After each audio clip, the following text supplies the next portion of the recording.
All right, guys, what's going on? We're going to get started here with our weekly webinar. We're talking today about strength versus cardiovascular training, a little bit about each, and then we'll kind of go through some pros and cons and then things to kind of consider along a health and wellness journey. So real fast, I know I've been over this a bunch of times, but want to make sure that for anybody new who ends up seeing this, we go through it again real quick. I've been the 150-pound guy. I've been the 230-pound guy. Kind of all walks of athleticism and strength and or lack thereof. I didn't know that achieving your body doesn't take over 2 hours in the gym. It's more about understanding, listening to it. Now I kind of train hard, but it's only for about 30 to 45 minutes a day. And realistically, it's more about educating yourself on the optimal way to train for you and your body versus straining for 2+ hours in the gym. So I kind of want to bring that same mindset to you guys, which is what is kind of the impetus for doing these. So hoping that they can kind of help you figure out your quote unquote flavor of health and wellness moving forward. So we'll skip that over real quick. Again, I know I talked earlier, strength and cardio training is kind of what the topic is today. And for realistically, it's polarizing and it's a tale as old as time. And we'll kind of get into why here. So what is strength training? So strength training is a type of exercise that causes your muscles to contract against an outside resistance. I know a lot of times people think of like this dude doing deadlifts here as what's quote unquote strength training. It's not necessarily the case. You can also strength train with bands, body weight movements like pull-ups or push-ups. So realize that that doesn't hinder you and saying like, hey, if you're strength training, you must lift weights. It's not the case. There's a wide swath of things that you can do when you are strength training. And what's cardio training? Cardio training is vigorous activity that increases heart rate, respiration rates, and raises oxygen and blood flow throughout the body. So we got this lady who seems to be walking in high heels. It looks awful. I feel bad for all women who wear heels. This guy taking a little jog, homie here on the elliptical, I think, or some sort of variation of that. Maybe it's a sitting bike. Can't really tell because the photo is real blurry. And then this lady doing some jumps, just some, examples of cardiovascular training. So are these things mutually exclusive, i.e. can you only strength train or only cardiovascular train? No, obviously that's not something that you can do. You can always pick up weights and challenge your cardiovascular load. A really popular style of training for that is like HIIT style of training, where you can do both at the same time. So real quick, I want to talk through some benefits of strength training overall. Strength training is important for building muscle, improving your bone density, which as you age is something that deteriorates. So a lot of people talk about, fighting off osteoporosis and these types of things. And that's why a lot of older people want to get into weight training so that they're able to kind of increase their bone density and make sure that their bones are not frail and more susceptible to injury. Functional strength, reducing your injury risk, which I kind of talked about a second ago, and then improving your joint health when you can combine it with mobility training. So what are the cons? Those things sounded pretty good. The cons of strength training, it can be time consuming. You could be in there for, 2 or 3 hours if you're trying to look like my boy over here.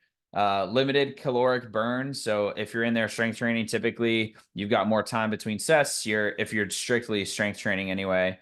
And then sometimes you can hit a potential plateau. So realistically, genetics are real. I'm going to touch on this a little bit later too, but like not everybody is genetically gifted to be built like my man Arnold. That just isn't the case. So realizing that you will eventually hit some sort of a plateau based on your genetic makeup and the limits that your body has is something to kind of consider as well in the strength training world.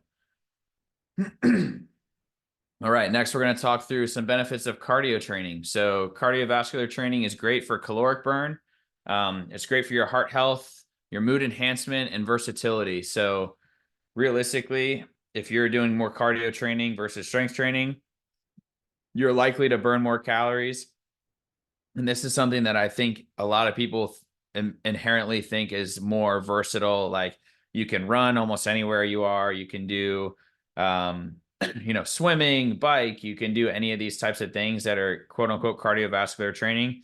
And then some of them actually will combine with the strength training as well, like we talked about. So some cons of cardio training. So typically you'll see minimal muscle gain. There's definitely a diminishing curve along that line. You can only get so big if you're just cardio training, or so strong if you're just cardio training. Risk of overuse injuries is super prevalent. So for those people that are like runners or Ironman trainers, those types of people, a lot of times they get a lot of joint issues and overuse from the impact training as well. And then another one too, potential boredom, I think, is something that can kind of plague you if you're sitting there on the treadmill for hours on end with your cardio training. I think that can be kind of tough as you're moving through a health and wellness journey. So what's the most important part? What should you do? Like most things in health and medicine, it really depends. Your split for determining whether you should do cardiovascular training or strength training is going to come down to a ton of different things. First off, I would ask you, what do you enjoy doing? I would ask you, are you a runner? Are you a biker? Do you enjoy lifting weights? Do you not like lifting weights? Are you scared of lifting weights? Are you scared of running? Do you not like to swim? Do you even know how to swim? There's a ton of different things that kind of go into this question, as well as kind of digging deeper into the way that you'll continually stay motivated to get closer to your goals. The next thing that I think is frequently overlooked, that I think people do not have a great handle on, is what their body type is. So body types, and I've done a episode on this before, and if any of you guys want to hear about it, I can send it to you.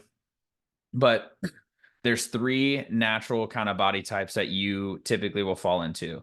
An ectomorph, which is lean. So a lean build ectomorph, let's say, I don't know, a really skinny basketball player, the new guy that just kind of got drafted into the league. I forget his name, and it's going to bug me, but if it comes to me, Wembley, I think Wembley's his name.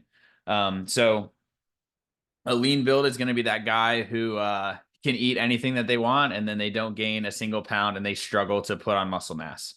A mesomorph is somebody who is muscular by default. These are like the genetically gifted, if you will. They woke up with a six pack and biceps and, whatever muscular kind of build that they have, and they've always had it kind of by themselves. And then there's the endomorphs, which are naturally heavier. So this is somebody who is naturally going to be, if they stopped working out, they would gain weight, they would be heavier kind of by default. So it's another thing that I think a lot of people aren't considering in their health and wellness journey while they're trying to progress towards their goals, because it does factor into the type of training that you should be doing based on your body type. Next thing I'll talk about is goals in general. Is your goal to lose weight? Is your goal to be stronger? Is your goal to increase your muscle mass? Is your goal to lose fat? Like, what is the primary driver? And that's another thing that you should really think about. So again, I wish the answer was black and white. I wish that I could just be like, hey, you should strength train three times a day, and you should do cardio training twice a week, excuse me. But realistically, it's going to be individualized based on your needs and your individual situation. Genetics play a huge role. They're real. It doesn't mean that we can't help and change them on a molecular level, which a lot of times comes more from diet than exercise. But it's typically going to come from, that typical, they call SAD, which is this sad American diet that really starts to slow down people's metabolisms and put them in a spot where they're struggling to kind of hit their goals. So if you're somebody who hasn't thought about it yet, you haven't thought about the way to tackle your own individual strength versus cardiovascular training split, this is what I would kind of recommend for you. Step one, identify your goal. Be very, very clear about the thing that you're trying to get to. You don't have to have like a timeline attached to it, but you really do need to understand, like, hey, are we in a muscle building phase? Are we in a fat loss phase? And what's the reason for the goal? Number two, I think it's important for you to understand your body type. What are you naturally drawn to based on your genetic makeup?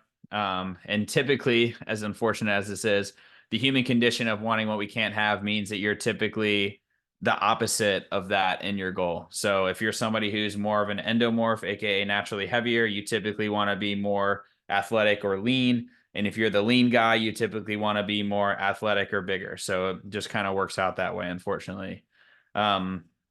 The next thing is to kind of find a workout split that pushes you towards your goal by using outcome-based decision making. So what is outcome-based decision making? It's trying something, and if it works, continuing to do it, and if it doesn't work, pivoting and trying to make something else happen. So that's honestly a lot of health and wellness and training in general and medicine is about outcome-based decision making. If something's not working, it's really important to kind of reevaluate and shift over. So how does this look in practice? So I've got this client, Bill, fake client named Bill, and he comes to me wanting to lose 20 pounds. So step one, we identify his goal. His goal is weight loss. Step two, we understand what his body is naturally drawn to. Bill is naturally a larger person, i.e., if he didn't work out, he's someone who would put on weight, and his family has always struggled with being overweight.